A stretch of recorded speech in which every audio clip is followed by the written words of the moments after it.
Hello everyone! Today I am delighted to show you a little bit about how I made my Cusco cosplay. From scratch to finished cosplay and up on stage in just a bit under a week. Before we start, don't forget to hit that subscribe button if you're new here and make sure to ring the notification bell so you won't miss an upload.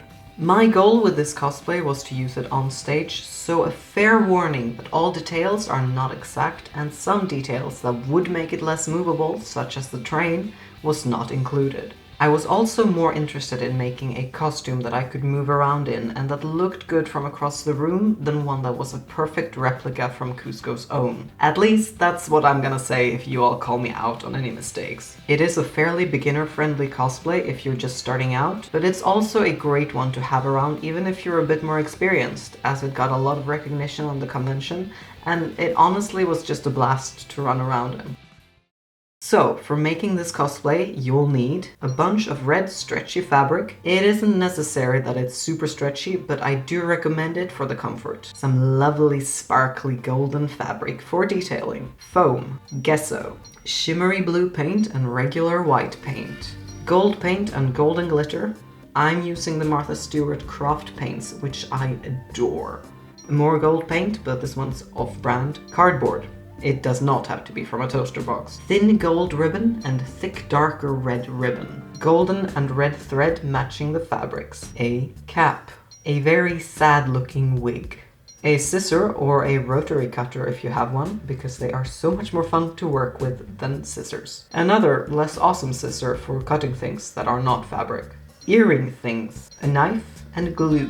Before we continue with the video, pause it and write in the comments below how many items you think I forgot to add in this shot.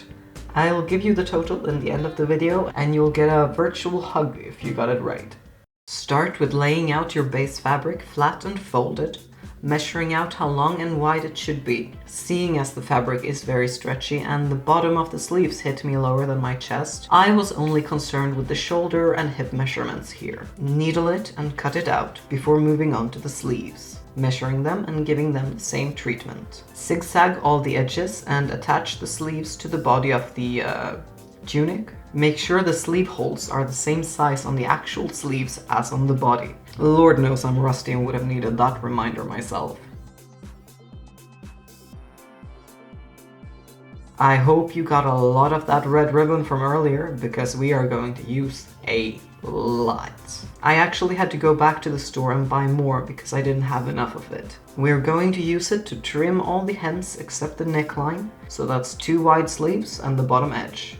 On top of that, we're also going to use it to make a belt, where we are going to use the first of the items that I forgot, poppers, which is a word I did not know in English before making this video. Once all the red ribbon is either attached to the cosplay or made into a belt, it is time to take some of that golden ribbon and edge it between the red ribbon and the red fabric, giving it a nice golden touch.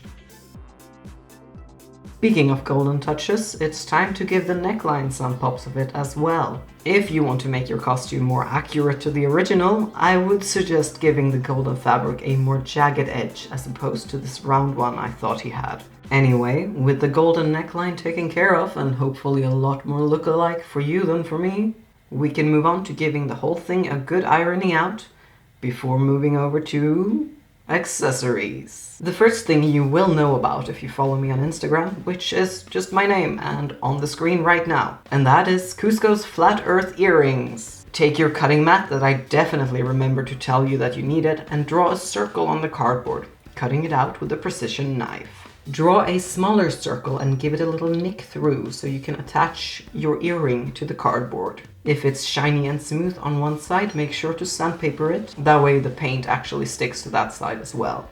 Give it a good 3 layers of paint on either side. Depending on the quality and amount of paint you use, you might have to use more or fewer layers. Now this part was completely improvised, as I realized there was a not so pretty view into the innards of the cardboard. As I desperately searched for something to fix it with, I found this Pearl Maker pen, which you're supposed to use for singular drops that turn out kind of like tiny pearls. It worked pretty well, though if I had planned it, I would have done this before I painted the earrings.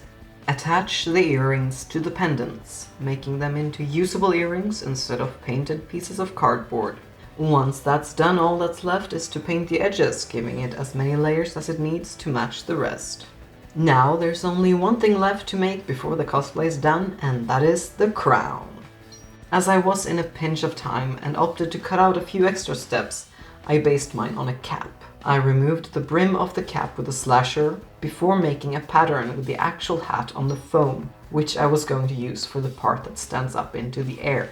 As you can see while I'm making it, I made the uppity part a lot more oval than round, something that I did fix last minute as it just didn't look good with the cosplay on. After tracing and cutting out the foam, I slathered it in gesso, which is a primer for acrylic paint and also very good at making surfaces more even.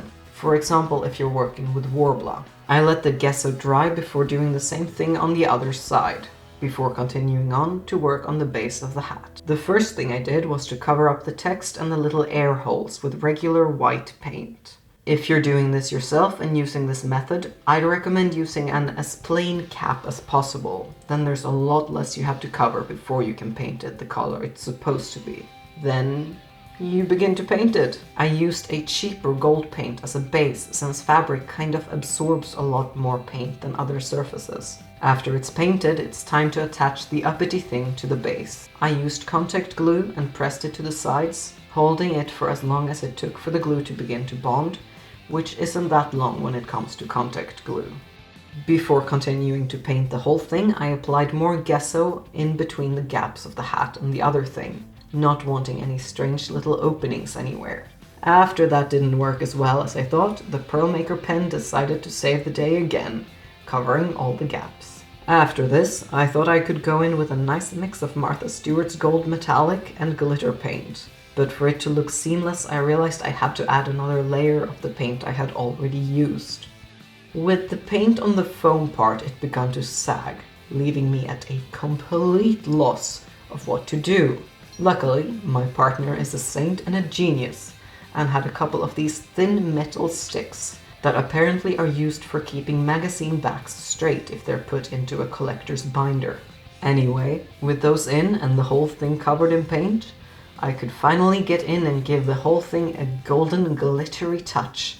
That is the whole cosplay through and through. And if you haven't seen it in action yet, you can check out the first part of our intermission entertainment at KodaShiCon, The Princess, right now. Don't forget to follow me on my other social medias and give this video a like if you liked it, and of course subscribe. That is all from me right now, and I will see you all soon.